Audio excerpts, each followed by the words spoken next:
Group میں یہ post آئی جس میں بتایا گیا ہے کہ وفاقی حکومت نے ڈیسیجن میکنگ کی ہے کہ گولڈن ہینڈ شیک دیا جائے گا، جس کی تمام تر تفصیلات یہاں پر موجود ہیں، اگر آپ نے پڑھنی ہے تو آپ پڑھ لیں۔ نیچے لکھا ہوا ہے، وزیر اعظم صاحب کا کہنا ہے کہ پالیسی IMF کی سرکاری ملازمین کے ساتھ سخت شرائط اور خزانے پر بوجھ کو مد نظر رکھتے ہوئے بنائی گئی ہے۔ میں نے اس کے اوپر کمنٹ کیا اور کہا کہ ان کی جگہ جو نئے آئیں گے کیا ان کو تنخواہ نہیں دی جائے گی؟ جو لوگ جا رہے ہیں ان کو پینشن نہیں دی جائے گی ماہانہ؟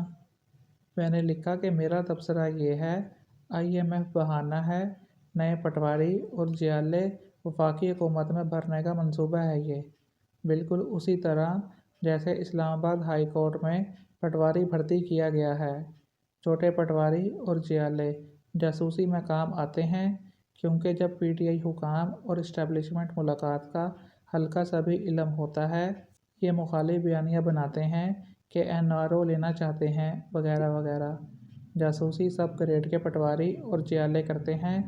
ہم نے تو 3 سال حکومت کی، کرونا بھی تھا، نئی نوکریوں پر پابندی بھی تھی، اور ویسے بھی عمران خان میرٹ کی بات کرتا ہے، یہودیوں کی نہیں کرتا۔